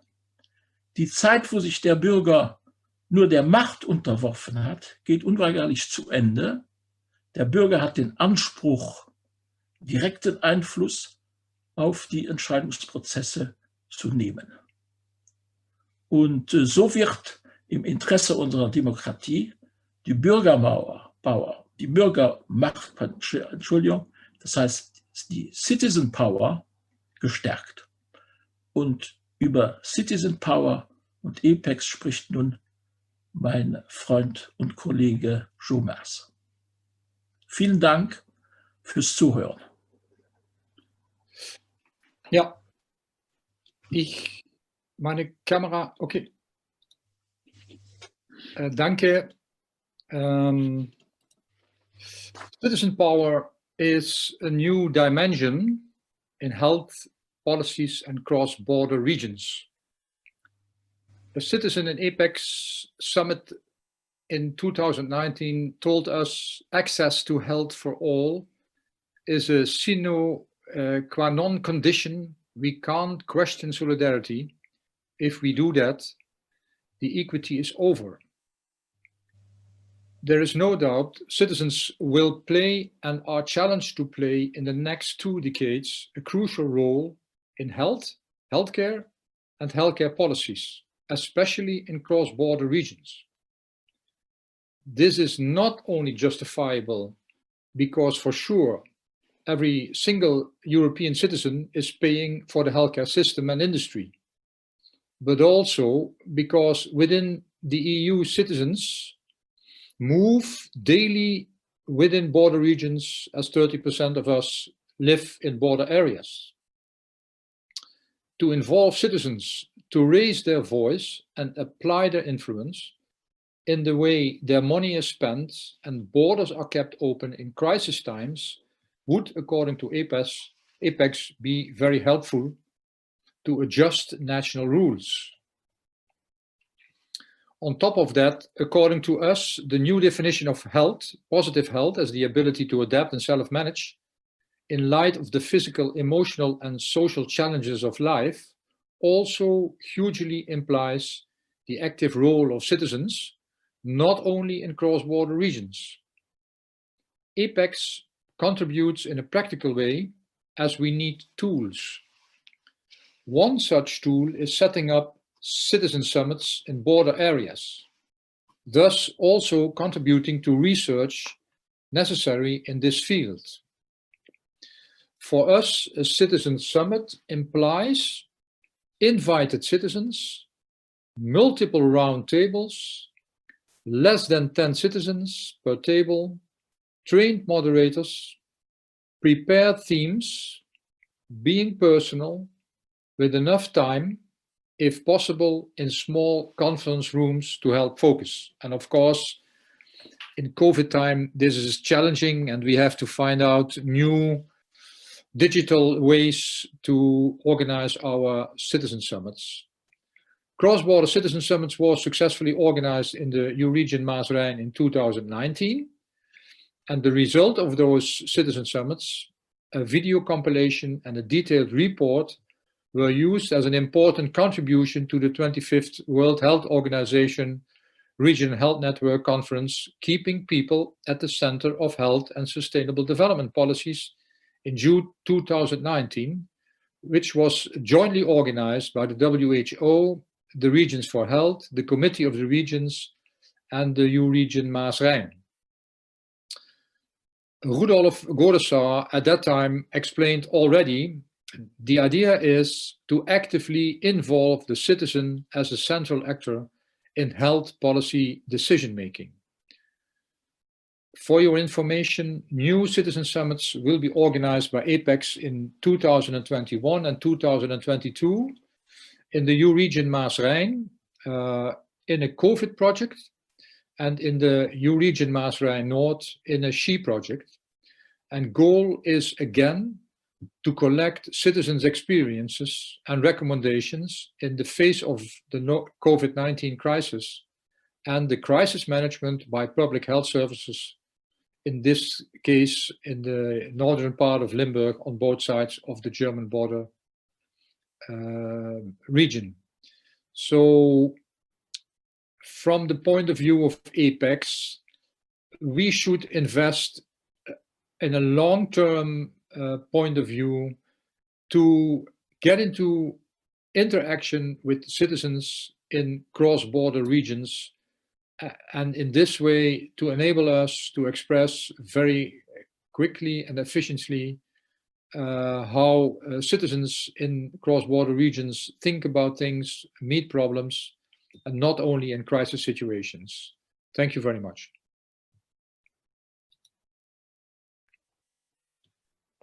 Thank you very much, Nicolas and Jo, for this, indeed, and for reminding us that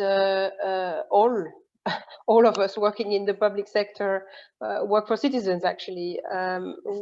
We don't make up rules or check things or develop policies just for the fun of it. In the end, it has to be in favor of citizens and to make their lives easier and richer. I think you join a little bit what Wolfgang told us about how we want to prepare for this famous debate on the future of Europe. Involving citizens is key. And even in our smaller scale along borders, I think we should all consider that. I think the Committee of the Regions is taking some initiatives next year. I would really advise you to keep your ears open and to try and contribute to this process. Let's now hand over to Julie, who comes to us from the Fédération Wallonie-Bruxelles. And Julie would then highlight how culture has been affected by the crisis, if I'm not mistaken. Julie, and I think it's in French as well, right? Oui, je vais parler en français et je vais vous partager mon écran. Oups. Hop, hop, hop. Hop. Voilà. Donc, je vais vous parler donc de l'impact du Covid sur les opérateurs culturels et plus spécifiquement de ce qui s'est passé ou comment on le vit depuis le point de vue de l'Euregio Meuse-Rhine. Michael a expliqué quelle était la situation, donc c'est bien, ça me laisse une minute en plus peut-être pour vous expliquer qui je suis, dans quel contexte je m'exprime. Donc, je fais partie du Conseil supérieur de la culture, donc qui est à l'échelle de la Fédération Wallonie-Bruxelles dans la partie francophone de Belgique, a un ministère de la culture. C'est un organe dans lequel on trouve toute une série de personnes qui donnent des conseils pour faire évoluer la politique culturelle en Belgique. Et par ailleurs, dans le cas qui nous intéresse aussi plus particulièrement, je fais partie d'un collectif, d'une association de faits qui s'appelle CHE, Creative Up Regio, dans lequel on retrouve une dizaine de personnes qui sont des personnes relais qui vont de manière transfrontalière échanger des infos, des bons plans, organiser des rencontres pour les créateurs et pour le secteur des industries culturelles et créatives et qui se regroupent dans 8 villes. Hein. On est dans une région assez dense avec des villes de moyenne ou de grande taille dans lesquelles il y a énormément d'activités culturelles.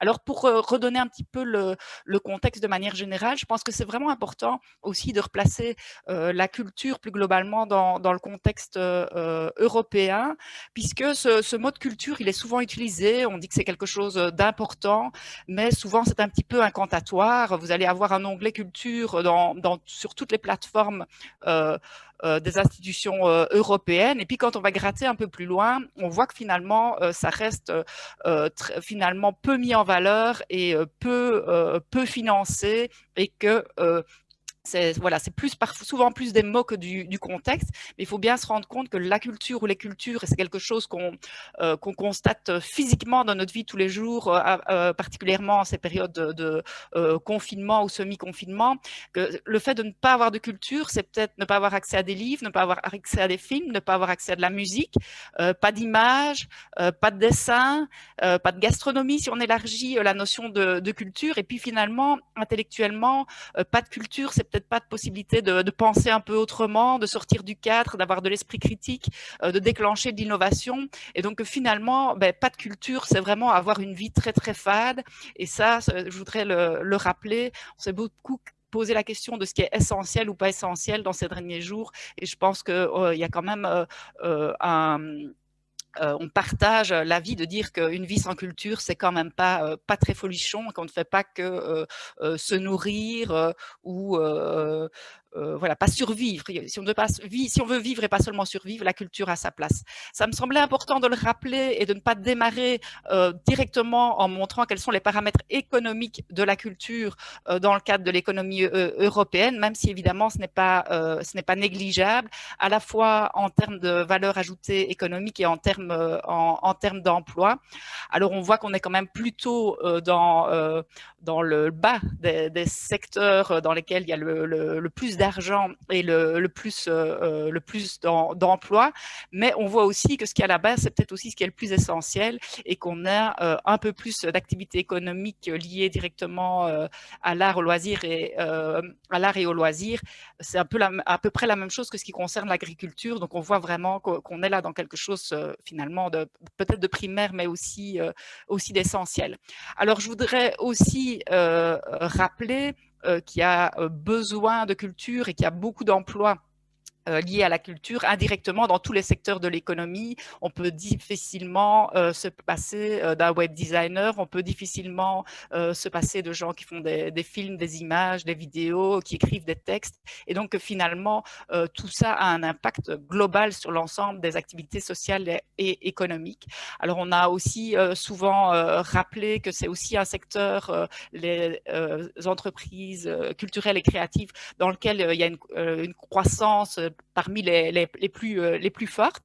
Et puis, je voulais vous rappeler aussi que c'est assez particulier au niveau de l'articulation, parce qu'en fait, ce sont souvent des structures de très, très petite taille. Il y a beaucoup de micro-entrepreneurs avec des structures, il y a une seule personne ou quelques personnes, et donc ça fait des milliers et des milliers d'entreprises ou d'indépendants qui ont ce genre d'activité.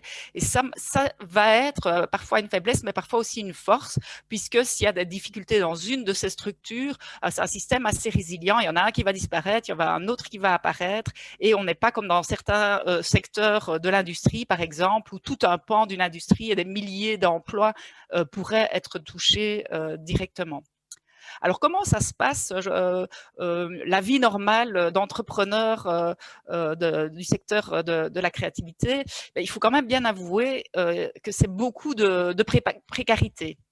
Donc, c'est financièrement très, très complexe. Et c'est vrai qu'on a quelques superstars, qu'on a quelques métiers qui sont stables et bien payés, peut-être dans certains secteurs du cinéma ou de tout ce qui est plus lié au web, par exemple. Mais il faut bien vous rendre compte que la plupart des plasticiens, des écrivains, des musiciens, des danseurs, des gens qui travaillent dans la mode ont vraiment des situations extrêmement précaires et font partie des populations, des travailleurs les plus mal payés que vous pouvez voir autour de vous, avec notamment une particularité, c'est qu'ils font beaucoup de travail qui n'est pas du tout rémunéré.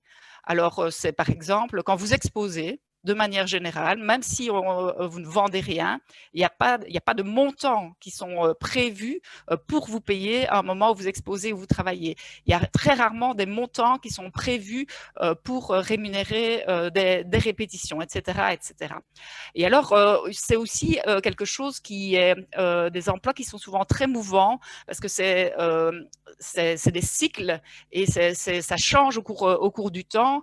On va voir, par exemple, c'est pas du tout les mêmes conditions de travail. Vous êtes en train de réfléchir à un projet, de le produire ou de le diffuser. Et puis, on voit aussi qu'on multiplie souvent une série de statuts et de types de travail.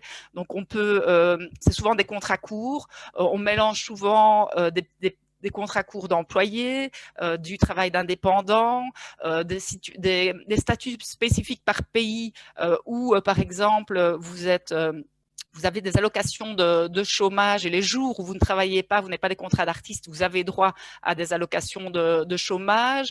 Il y en a qui sont professeurs à certains moments. Donc, c'est une multitude de statuts, mais qui souvent sont tous précaires. Donc, ça, c'est vraiment une spécificité de la plupart des gens qui travaillent dans ces métiers de l'art et de la création. Alors, comment ça se passe en temps de Covid ? Eh bien, en temps de Covid, c'est pire, parce qu'évidemment, comme on le constate même dans le domaine de la santé, qui sont les personnes qui sont le plus impactées dans leur santé par le Covid, il y a eu des études qui l'ont montré en Belgique, mais c'est souvent les couches de la population les plus précarisées qui vont avoir le plus de problèmes de santé. Là, en ce qui concerne les secteurs de la création, c'est ceux qui sont les plus fragiles, qui sont les plus touchés. Donc, ça veut dire que pour beaucoup, ils ont moins ou pas du tout de commandes, c'est-à-dire pas de travail. Et alors, c'est particulièrement criant et particulièrement douloureux pour tous les gens qui ont des métiers liés à l'événementiel. On voit que c'est une vraie course d'obstacles pour obtenir des aides Covid, puisque justement, on multiplie les statuts et souvent, on est dans l'interstice. Par exemple, vous êtes une association sans but lucratif qui organise des concerts et une partie de vos activités est liée au fait de faire tourner un bar. Eh bien, comme vous êtes une ASBL, vous n'avez pas droit aux aides qu'on a pour les bars, mais peut-être que comme vous n'avez pas déjà un subside existant et que vous n'êtes pas reconnu par le ministère de la Culture, vous n'aurez pas droit non plus à une aide exceptionnelle. Et donc, on est comme il faut lire et lire et lire et lire des tas d'informations pour en général avoir droit à, la plupart n'ont droit en fait à aucune aide. Alors, c'est aussi un moment où beaucoup d'entre eux n'ont pas du tout de temps pour travailler parce qu'on est un peu dans cette situation où on va considérer que ce boulot qui rapporte moins, il est moins important. Et quand dans une famille, on doit choisir une personne qui s'occupe des enfants, ben, ça va souvent être la personne qui a ce travail de créateur et qui finalement n'a pas de travail pour le moment. Vous en doutez, ça se renforce encore si ce créateur est une créatrice.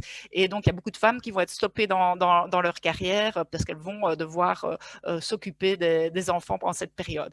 Alors, ce qui est extrêmement fatigant et ce qu'on voit beaucoup avec ces vagues, secondes vagues, c'est que pour le moment, on a dû beaucoup annuler, programmer, reprogrammer, déprogrammer, changer les conditions. Et donc là, on a vraiment un secteur qui est sur les genoux.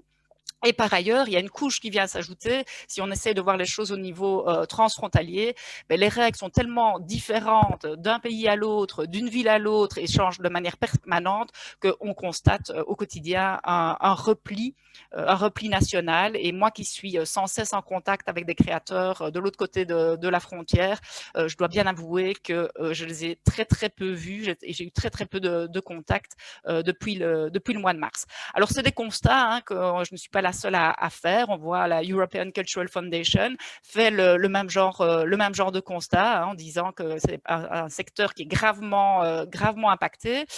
Par contre, les réponses, les réactions, mais malheureusement, elles sont très maigres. Donc, il faut essayer de voir quelles seraient les leçons à tirer de la crise, il y a certainement des besoins, des éléments sur lesquels il faut travailler à long terme.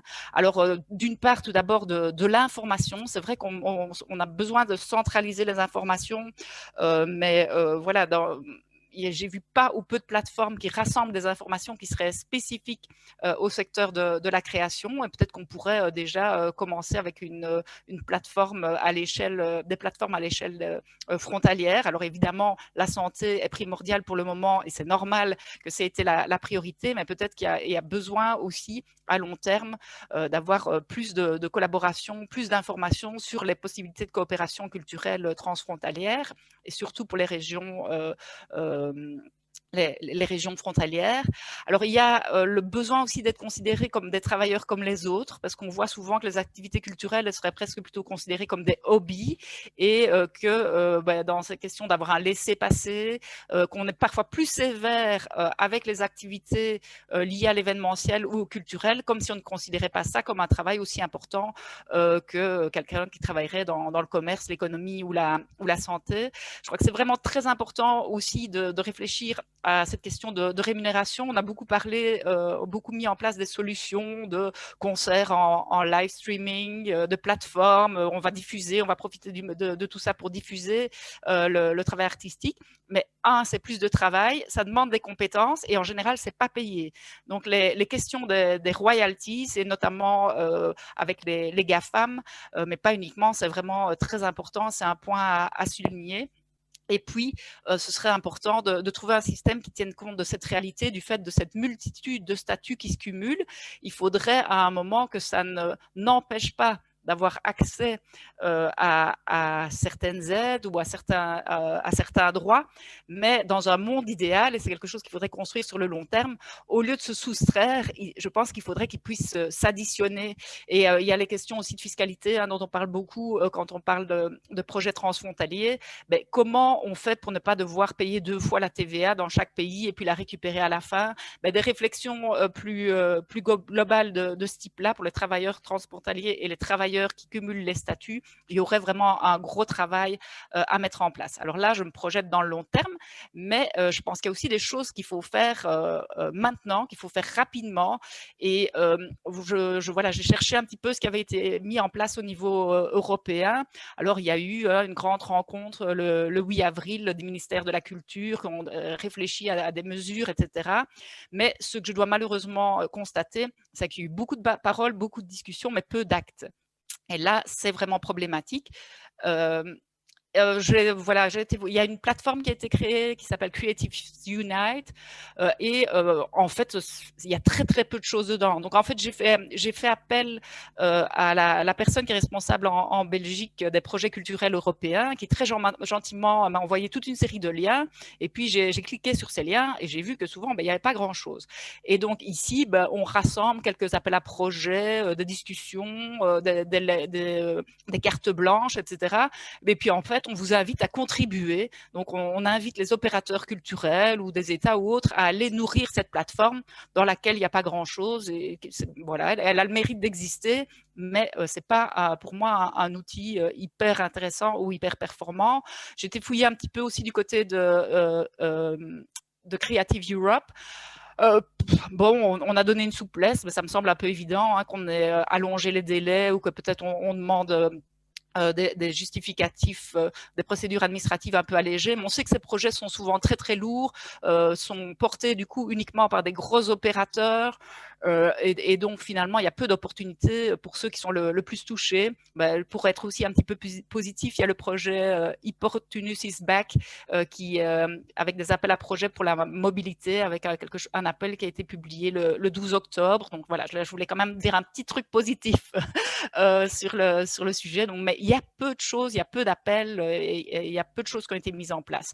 Donc, je pense qu'on a vraiment besoin de manière urgente de peut-être un peu moins de discussions et plus rapidement de l'argent, même des petites sommes, mais des possibilités d'utiliser de l'argent en visant les personnes les plus impactées. Je crois qu'on peut s'appuyer peut-être sur certaines initiatives nationales qui ont été mises en place.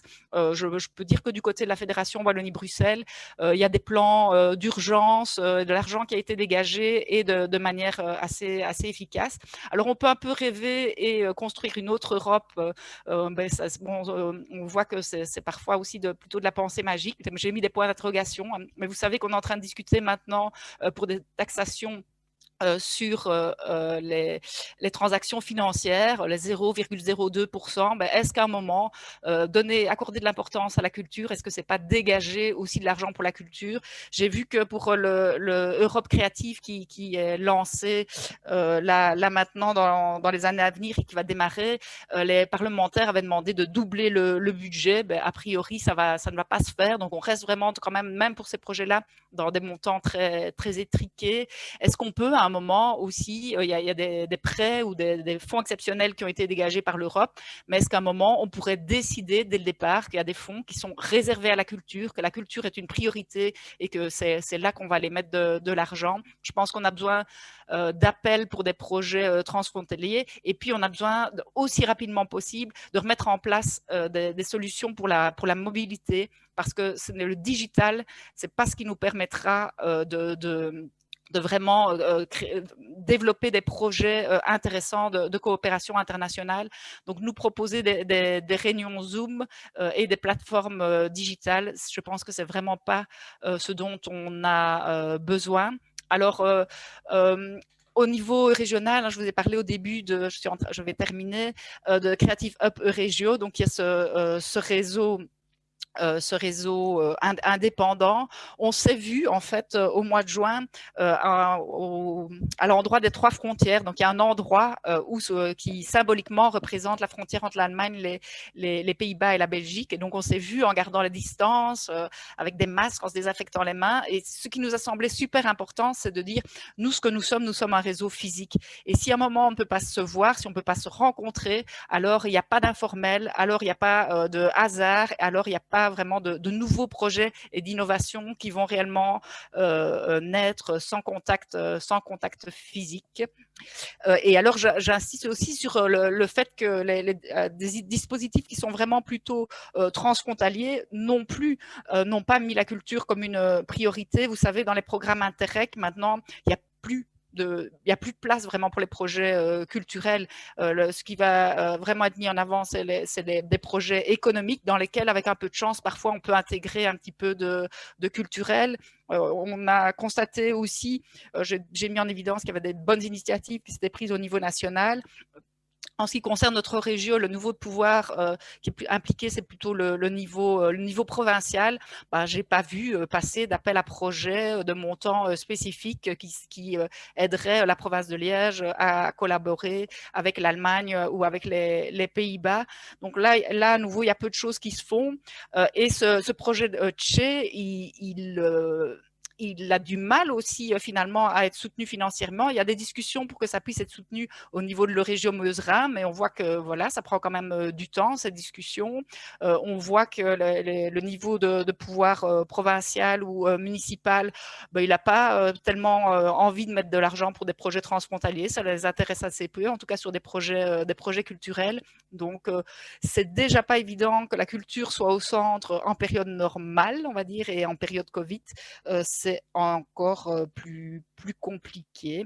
Voilà, je vous remercie. Je fais un merci particulier à Je dessine un peu et à Joris Hilterman, dont j'ai utilisé les images et les photos. Merci. Merci beaucoup, Julie. Merci beaucoup pour ceci. Effectivement, la culture souffre probablement doublement du fait, enfin, déjà le transfrontalier, le culturel transfrontalier n'est pas toujours au centre des préoccupations, et en plus la culture elle-même n'est pas toujours au centre des préoccupations dans ces périodes de crise. Et j'aurais tendance à être d'accord que beaucoup voient la culture comme entre guillemets un luxe, alors que non, c'est central à la vie humaine, et donc ça doit faire partie de nos priorités dans les périodes normales comme dans les périodes de crise. Thank you very much, Julie.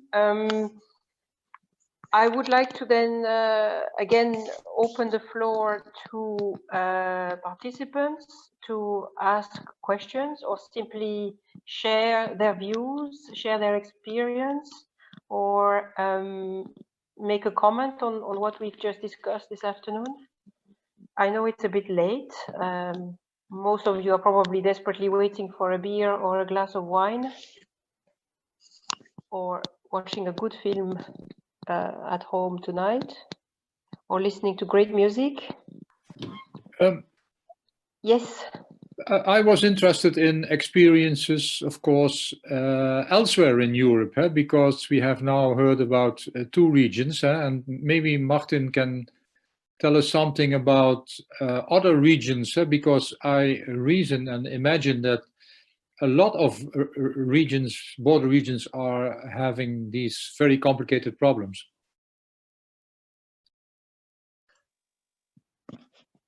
Well, I thank you very much for the responsibility, and well, prepare the next 2 hours to. No, it's a joke. Well, it's true. There are many more cases, but we have considered that probably this border along the Rhine River was a very special border for us to concentrate during this session, because even in the history of cross-border cooperation, everything started in both sides of the Rhine River. The first Eurorégions, the first cross-border structures, and even now we have seen that some of the very strong measures involving cross-border structures. On the other hand, that means also that they are well known by the authorities. So probably, I'm sure, in the case of Euregio Meuse-Rhine, they have a long story of preparedness for emergencies. Actually, it was a model for many of us. The same happens in the working community of the Pyrenees. We have their regions with a lot of power and extraordinary support from the institutions. This structure of cross-border cooperation in the Pyrenees, they have a body where the presidents meet, all the presidents, including Andorra. So, well, they are more powerful, let's say. But then we jump to the Spanish-Portuguese border, where we have also some strong regions in Spain, strong in terms of competences. But in Portugal, they are not. They depend on Lisbon. And also, it's a border which is very little populated. It's the longest border and the most stable and all in Europe, but the population is very sparse. So there, border people are really, even for some regions, those living in the border are the border of the border. So then we have other experiences there because there is cross-border interaction. There is one hospital in the north of Portugal, which, there are population in the north of Portugal depending on the hospitals in the other side. And even they close obstetrician unit in January. They say, well, it's only affecting 2-3 women. Then suddenly in March, they realized that this was extremely relevant, and then they have to open again.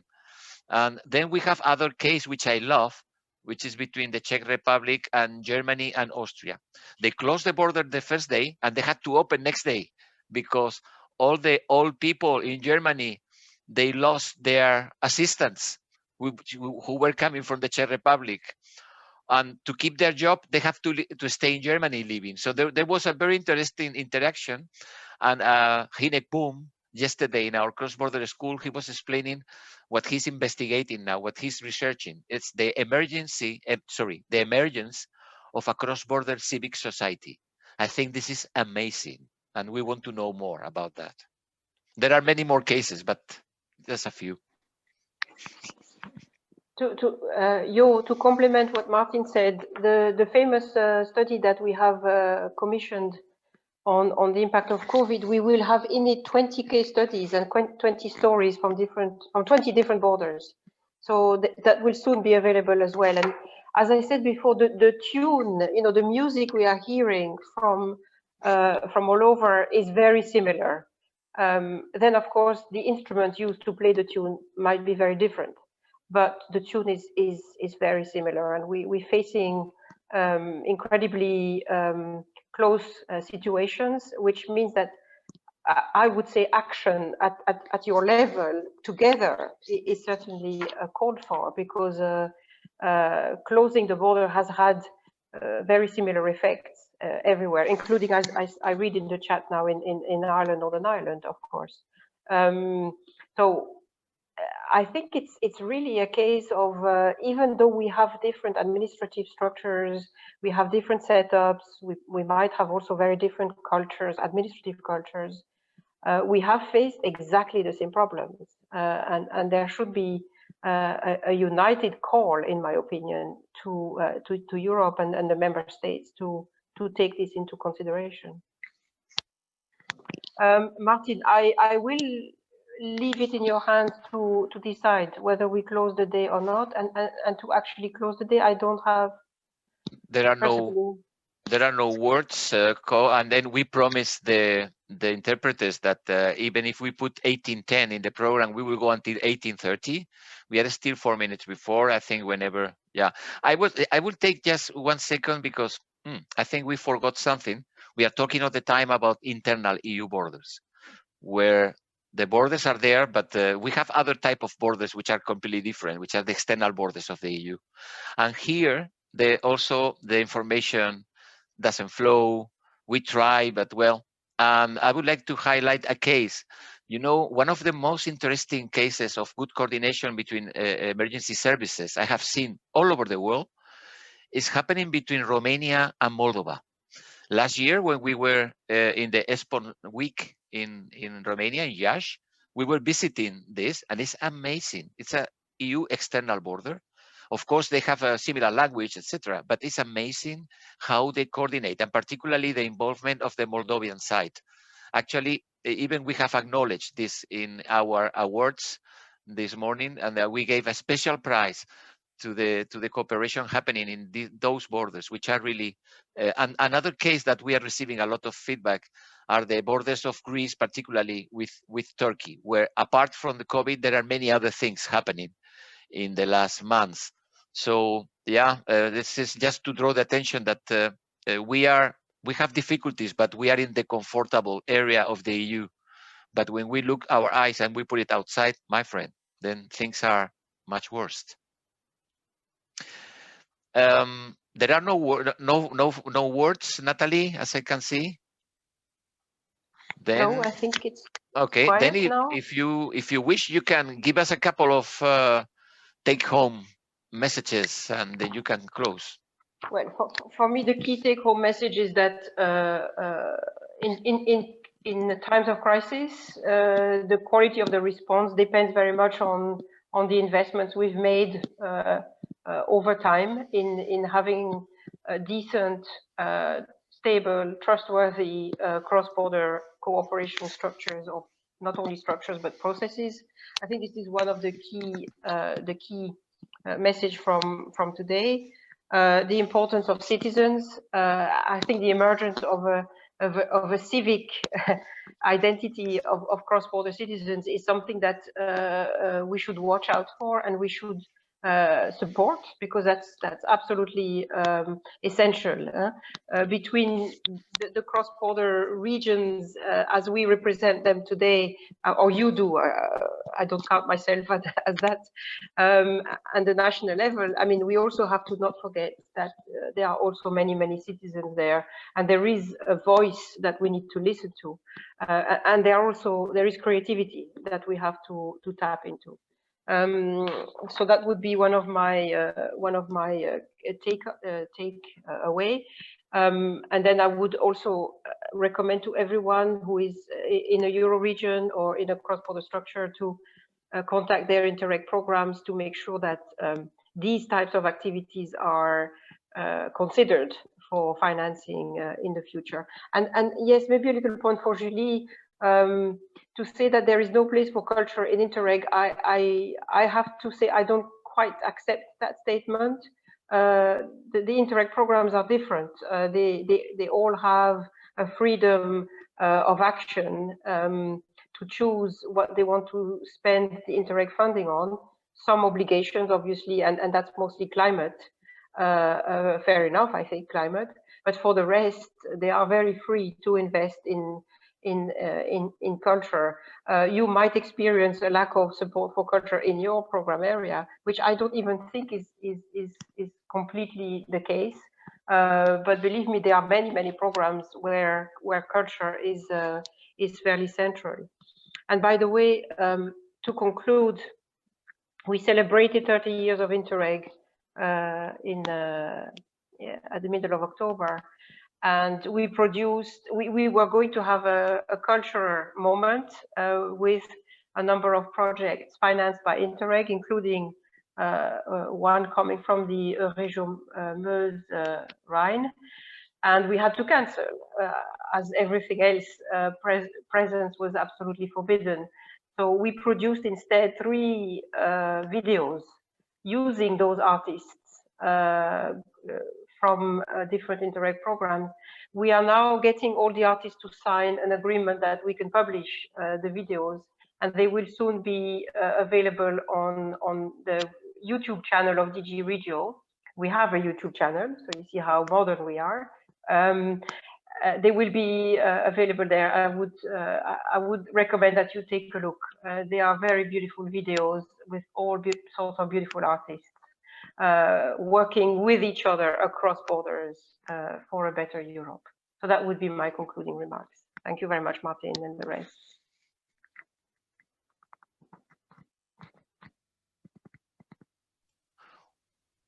Well, then, thank you very much. I would like to remind everyone that tomorrow we will follow our annual conference with 2 very interesting sessions at 9 and at 11, and we will close by 12:30. The same link that you have used today to connect to these sessions is going to be open tomorrow shortly before 9. Please, if you have any questions that you had no answer, perhaps we don't have the answer, but we would like to know the questions, to send us a message, and we will try to consult with others. Yeah, stay healthy and take care, and hope to see you tomorrow. Thank you very much, Nathalie. Thank you very much, Nicolas, Joe, Michelle, Arola, all the speakers. It has been really a pleasure to listen to you. And thanks Thank to you. the interpreters. Sorry, Yes. Nathalie.